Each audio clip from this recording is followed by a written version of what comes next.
समस्या का भैया पूरी धूल मिट्टी तो घरों में जा रही है कि खंभे वो तोड़ रहे हैं, सारे रोड वो तोड़ दिए, लाइन वो तोड़ दिए।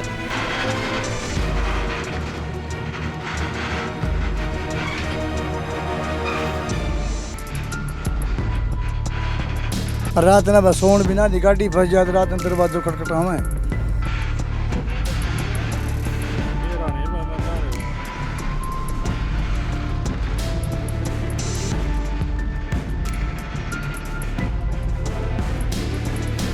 बिल्कुल नहीं भाई साहब, अब की बार हम तो इनको पर्ची देने वाले नहीं है।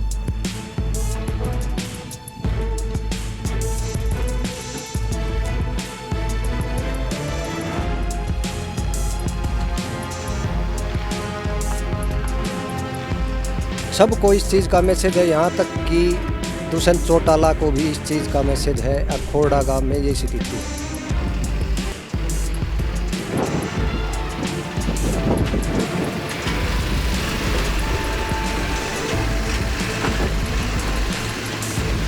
ऑटो के टाइम तो है ना, झोलियां लेके घर घर हो लेते फिर वो।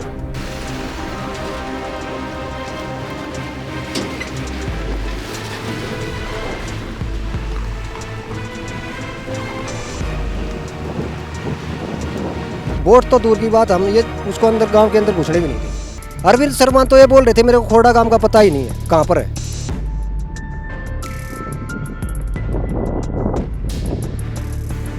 भैया कोई सुनवाई नहीं है, 1000 बार जाली, चंडीगढ़ तक जाली है। सरपंच, जिला पार्षद, ब्लॉक समिति हर तीसरे दिन जाके मिलते हैं, फिर कोई सुनवाई नहीं है। नाराजगी फुल, यहाँ तो घुसने ही नहीं देंगे बीजेपी को अब की बार तो।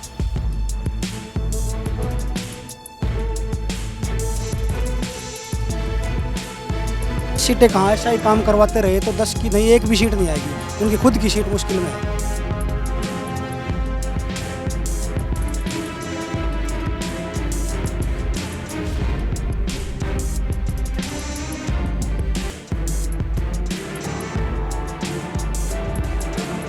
ज़्यादा टाइम नहीं है, वो सामने आ जाएगा कि जाके कितना खुश है पब्लिक। कुछ टाइम बचा है। कल दिख जाएगा, दिखा देंगे अब की बार।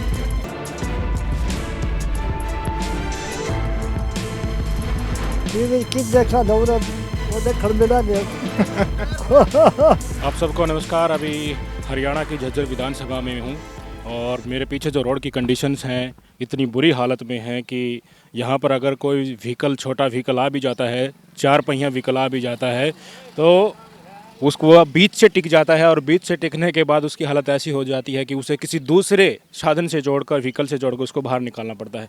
2 व्हीलर हैं, इसके साइड से गुजरते हैं और मैंने यहाँ के ग्रामीणों से बात भी की है। लगभग पिछले 4 से 5 साल से यही दृश्य है इस गांव का है। गांव का नाम खोरड़ा है, झज्जर की विधानसभा में पड़ता है। कुछ पिछले विजुअल्स भी दिखाए मैंने।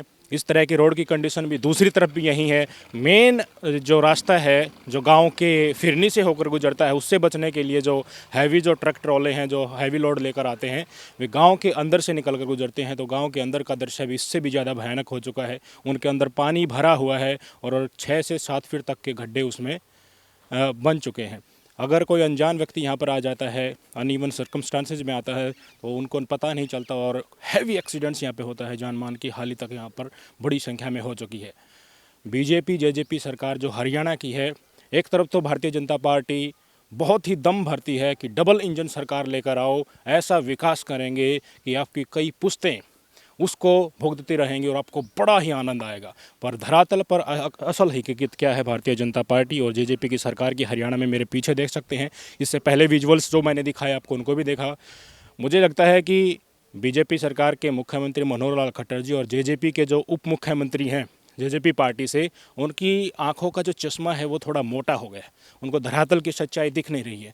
धरातल पर किस तरह से इस देश की जनता, इस प्रदेश की जनता त्रस्त है, उनके ऊपर ध्यान देने की बजाय जो कोई सवाल इनसे पूछता है उनको टाल मटोने में लग जाते हैं और उग्रता से उनका जवाब देकर धमकाने में लग जाते हैं। पर सच्चाई ये है कि ना तो इस देश की जनता को महंगाई से राहत मिल रही है, ना इस देश की जनता को रोज़गार मिल रहा है, ना ही इस देश की गरीब महिलाएं जो हैं उनको जो गैस सिलेंडर के नाम पर बहकाया जा रहा है, उनकी इतनी हिम्मत नहीं है कि वो दोबारा उसको अपने पैसों से भरवा सके। आमदनी ख़त्म हो चुकी है इस देश की जनता की।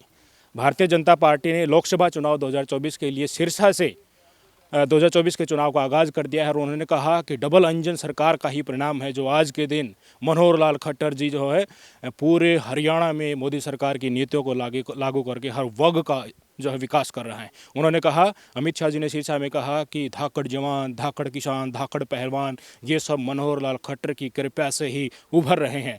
किसानों को इन्होंने लठ मारा, महिला पहलवानों को किस तरह से जंतर मंतर पर घिसड़ाया आप सबने देखा है, और धाकड़ जवान अग्निवीर स्कीम लाकर इन्हीं किसानों के बेटे को मजबूर कर दिया नशे की हालत में गुजरने के लिए। क्योंकि 11वीं 12वीं जब कोई भी जवान करता है, 11वीं 12वीं की परीक्षा पास करता है, उसी के अंदर जोश होता है उस समय के, और उस जोश का इस्तेमाल वो फ़ौज की तैयारी में लगाता है। अब वो फ़ौज की तैयारी में लगाने के बजाय दूसरे कामों में उसका लगने लगा है। सिविल की नौकरी अगर वो देखता है तो कम से कम 4-5 साल का समय तो लगना ही लगना है। आप कम से कम लगा लीजिए इतना समय। तो अगर फ़ौज में परमानेंट भर्ती पहले की तरह चलती रही थी तो 12वीं पास करते ही इस प्रदेश का, हरियाणा का नौजवान फ़ौज में भर्ती हो जाता था। इस 1-2 परिवार में कम से कम एक नौकरी फ़ौज में हो चुकी थी। पर आजकल हालत ये है कि ना तो इन्होंने जवानों को सही छोड़ा, ना किसानों को सही छोड़ा, ना पहलवानों को सही छोड़ा, और ग्रामीण क्षेत्र के विकास के नाम पर क्या हो रहा है आप सामने की तस्वीरें देख सकते हैं। बाद में आपको जूम कर एक एक चीज़ भी दिखाऊंगा। पहले 2-3 पॉइंट और मैं आपको मुद्दे की बात बताना चाहूँगा कि गृह मंत्री अमित शाह साहब ने कुछ बातें और कही हैं। 2024 का चुनावी आगाज़ जो सिरसा की धरती से उन्होंने कहा है कि मोदी जी की जो नीतियाँ हैं उनके कारण गरीबों को बड़ा ही न्याय मिला है। गरीबों को पक्का घर मिल गया है, नल में जल मिल गया है, गरीबों को रसोई गैस का सिलेंडर मिल गया है, धुएं से उनको इजात मिल गया है। पर स्थिति धरातल पर इसकी विपरीत है।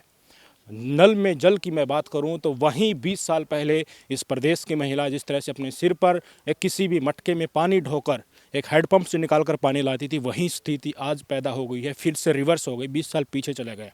हर घर में हर नल में जल की बात ही है। उज्ज्वला का जो गैस का सिलेंडर प्रोवाइड करता है, सिलेंडर तो इन्होंने दे दिया, पर जेब इस तरह से इस प्रदेश की जनता की फटी हुई, देश की जनता की फटी हुई, उसको दोबारा भरवाने की हिम्मत इस प्रदेश की जनता में नहीं है। वो उज्ज्वला का सिलेंडर किसी कोने में पड़ा हुआ है और मजबूरन खेतों में जाकर लकड़ी काट कर ही अपना खाना बनाने के लिए इस देश का गरीब और मीडियम वर्ग का तबका मजबूर है। और रही बात हर घर पक्का घर देने की, तो वहीं झुग्गी झोपड़ियों वाला सीन अभी फिर से शुरू होने वाला है। जो मेहनत कश मजदूर करके थोड़ा बहुत घर बना लिया तो बना लिया अपने दम पर, नहीं इस सरकार ने एक घर भी हरियाणा की बीजेपी सरकार ने आने के बाद नहीं दिया है। जो आंकड़े मंच से भारतीय जनता पार्टी गिनवा रही है वो सिर्फ और सिर्फ झूठ है। धरातल की सच्चाई आपके सामने है। सिर्फ इनके पास 2-3 गिने चुने मुद्दे हैं, वो है 370 और 370 धारा हटा दी और राम मंदिर हमने बना दिया। इस तरह के वक्तव्य इनके मुंह से हमेशा निकलते रहते हैं और इस देश के गरीब जनता को बरगलाते रहते हैं। इस देश की प्रदेश की भोली जनता को बरगलाना ज़्यादा मुश्किल नहीं है। हर संसाधन का इस्तेमाल कर लेते हैं। वो टीवी जो देखते हैं, टीवी से ही इनके दिमाग में ऐसी चीज़ घुसा दी जाती है कि इनको धर्म और जातिवाद से ऊपर कुछ भी नहीं दिखता है।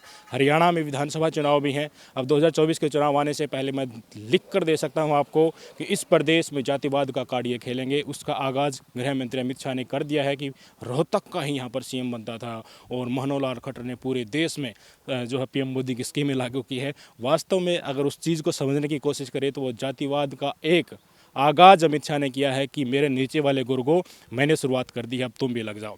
अब धरातल की स्थिति क्या है मैं बिल्कुल पास जाकर आपको दिखाऊंगा एक एक चीज़ यहाँ से मैं, ताकि आपको पता लग सके कि ग्रामीण विकास जो हरियाणा में बीजेपी JJP सरकार है उन्होंने कितना अच्छा किया है और कितना सुख भोग रही है हरियाणा की झज्जर विधानसभा की जनता। ये देखिए आपको क्लियर दिख रहा होगा, मैं थोड़ा रोशनी भी बढ़ा देता हूँ ताकि आपको पता लग सके कि शहर में जाने वाली गली जो मुख्य रास्ता है जो शहर में जाने का, उसकी दशा क्या है। 2 व्हीलर वाले साइड से निकालने को मजबूर हो जाते हैं। जो बाहर से गलती से कोई लोग आ जाते हैं उनको नज़र नहीं आता कंडीशन है तो वो यहीं पे फंस जाते हैं।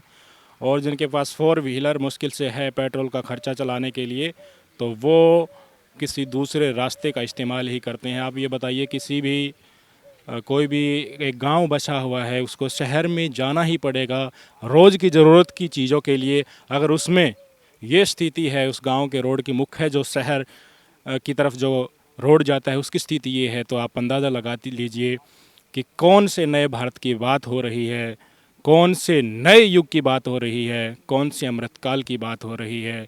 गृह मंत्री अमित शाह जी मणिपुर को जलता छोड़ते हुए हरियाणा में वोट मांग रहे हैं। भारत के प्रधानमंत्री मोदी जी इस देश के गरीब और मध्य वर्गीय परिवारों को, उनके बच्चों को रोते बिलखते हुए छोड़कर विदेश की यात्रा कर रहे हैं और टीवी में सिर्फ दिखाया जा रहा है कि मोदी का बज गया डंका। वास्तव में ढोल तो इस देश की जनता का पिट रहा है और पिटता हुआ ढोल आपकी नज़रों के सामने है।